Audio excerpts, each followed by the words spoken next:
Welcome to a bonus episode of the Savvy Shopkeeper Retail Podcast. I'm your host, Kathy Cruz, of course, and this episode is going to publish the day after Christmas. So I hope you had a beautiful Christmas day or just a day off if you don't celebrate Christmas. I just hope you had some time off. And hopefully, you're going to be recovering sometime this week or taking a break or rewarding yourself because I know how hard you all work. I hope it was an incredible holiday season. If you've been listening for a while, you know I don't publish bonus episodes often, but I have some news and I want to share it before the new year. I'm getting direct to the point, so you'll want to listen now. For those of you who multitask or you're thinking, okay, it's going to take Kathy a few minutes to get to the point, I'm getting right to the point. I am passing the baton on to my sister for the store we co own together. So, yes, I am stepping away from my store, the store that I've run with her for 10 years. She and my nephew, Elijah, who many of you know or have heard me talk about, I should say, they will own and run the store together effective January 1st. If you're in Master Shopkeepers, you already know this because I went live in the group to share it a few weeks ago.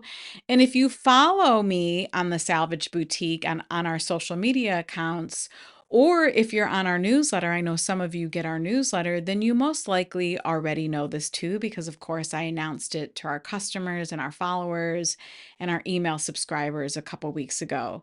Making the decision and then acting on this decision has been a process, let me tell you. The point of this episode is not to share the details of the entire process, although I know I can easily see it becoming multiple episodes. So, for example, I joked in Master Shopkeepers that I can see why so many indie retailers choose to liquidate and then just close their door. Transferring a business is no small feat. It is doable for sure, let me say that.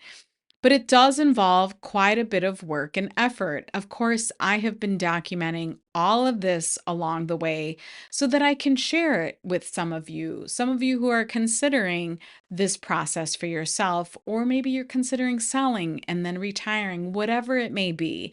I will have content around this. Today is not the day for that.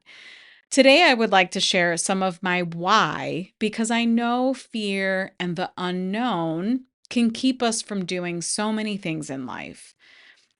So, first, I want to talk about my intuition because it's something that I really suppressed for decades. I've talked about it in previous podcast episodes.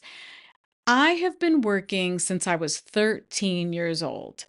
And although I have no plans on fully retiring, what kept coming up over and over again, what my intuition was telling me over the past couple years, I can say, it was like two words that just kept surfacing, two simple words. And those words are one thing. These words surfaced often. I am much more in tune with my intuition than I've ever been before. But in true Kathy fashion, I ignored them for a bit of time. Listening to my intuition is a priority now instead of suppressing it. So if I look back at 2015 and 2016, and I've also talked about this on the podcast episode in particular over the past six months, I was a homicide detective at that time for a major urban city. I opened a brick and mortar store with my sister, and then I spent countless hours doing research to learn everything I didn't know about indie retail. And then, of course, in Kathy fashion, in my classic way, I thought, why not start a blog as a side project to help other store owners, and that Savvy Shopkeeper. Not to mention, I was volunteering. I was helping my husband with his line of work, plus running a household and trying to spend time with my own family. It was a lot. And I know some of you or many of you get this. You understand it. This is the kind of life that you live. And yes, I am capable of doing a lot. Aside from a couple bumps in the road, I'm happy to say that I've really enjoyed my entrepreneurial journey, but it doesn't mean things can't change. So many of you know I retired early from that career. I retired in 2017 and eventually put myself in a position where I was only managing two things: the store with my sister and Savvy Shopkeeper, because that, of course, became a business. However, in 2013 or in 2023, it became time for me to reevaluate. That's what my intuition was telling me. And it was time to listen. So I did one of my own time management lessons. It's a worksheet called the Life Guide worksheet, and it's my life guide lesson. I've taught it at the retreat. I think I taught it. I might have taught it during the virtual conference. It's come up in Master Shopkeepers. It's just a really good exercise for myself, and then I share it with other people to do it. And when I did this life guide lesson, because I've done it several times, I realized three things. One, that I was craving white space on my calendar, specifically for me. Can we talk about how uncomfortable that feels? Where I wanted to create white space on my calendar, not for other people, not to do things for other people, but because I'm craving it for me. That was one thing. Second thing I realized is that I felt a constant tug and pull to help more store owners and serve them more. And number three, Logan, my bonus son, he's heading to high school next year, and I want to be even more present for my family during Logan's high school years. So, this led to a lot of conversations with myself, with my own coach, with other people in my life. And then I had to ask myself, how do I accomplish this? How do I accomplish those three things that I just talked about when I have all of these other parts of my life, including the store? So during the life guide exercise, I was reminded that I'm the captain. No one else can change my calendar, my life, or my direction but me. I know I want to help thousands of other store owners and entrepreneurs. So often over the past few years, I would pass on opportunities or I would choose to play small, and one reason was because I was realistic about the time I had to dedicate to Savvy Shopkeeper as a business. People would often ask me, like, how do you do it all? And it was because I really was dedicated to like certain blocks of time for certain parts of my life. And that meant blocks of time for the store, blocks of time for Savvy Shopkeeper, and then blocks of time for everything else.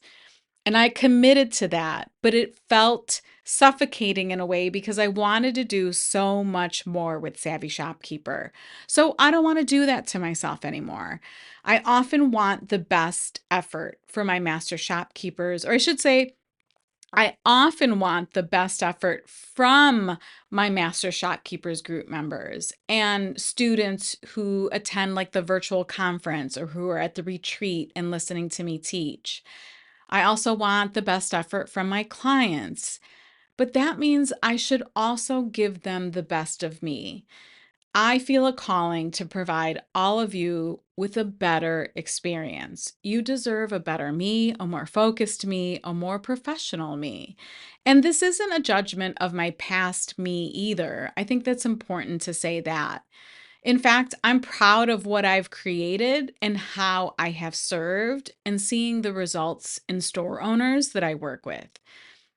But I see the future me and I want to get to her sooner rather than later. A lot of you know that I made the decision to leave the police department well after I discovered that that wasn't probably the best career choice for me, that I just really wanted to be my own boss. It took me like 15 years to make that decision.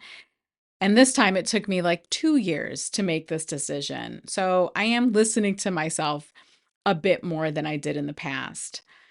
I am incredibly proud of the retail business I built with Karen. That definitely made this decision hard.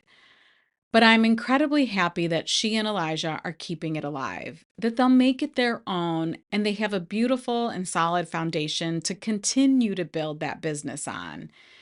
Karen can continue to serve the local Lakewood community and our customers, and I can continue to serve the Savvy Shopkeeper community, all while staying true to my personal values of taking care of me and being there for my own family. This means I will have to learn and train my brain to accept that it's okay to slow down. This is going to be kind of crazy for me. I think I'm going to need all of you to hold me accountable, that it's okay for me to slow down, that it's okay for me to have quiet time, that it's okay to only serve one community. It's okay to make this decision for me. And it's okay to be bored at times too. I don't even know what that feels like. Because this is already where I see my brain going. Since I often do so much, like my brain is already saying, Kathy, I don't know if you can do that. I don't know if you can do that, but we're about to see, right? And even then, I know I will be busy. I know I will add more hours to my Savvy Shopkeeper time. I know I want to work with more one-on-one clients. Like I know that most of my week isn't going to be boredom. That isn't going to be the case. But I am slowing down a bit, so I'll be interested to see how it goes. So, effective January 1st, I will be listening to my intuition and focusing on one thing, Savvy Shopkeeper. This means more coaching, I should say, in terms of business. This means more coaching, more teaching in person, which many master shopkeepers have asked for, more teaching online, more effort into master shopkeepers. I tell master shopkeepers all the time that that space, that Facebook group, that community is my happy place. More meetups, more events, more speaking engagements, more content.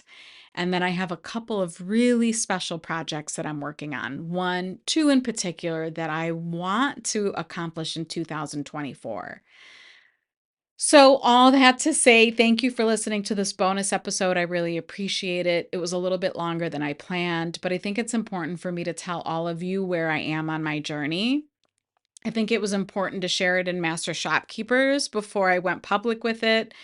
Of course, I've been in communication with my sister all along. We've been talking for a long time about this. We've been planning, preparing. I finished our operations manual so that she would have a full, complete operations manual before I left because there are certain things that I do that she wasn't aware about. So there's like so much that has happened over this past year, especially over the past few months. So I am genuinely excited about 2024. I hope you are too. And when I say this, when I say that I'm going to only focus on Savvy Shopkeeper and this business, I can hear Logan's favorite expression, like when he's playing sports, where he says, "Let's go." That's what I hear. So let's go. Let's go into 2024, and I can't wait. Thank you for listening. And as usual, be savvy and boss up.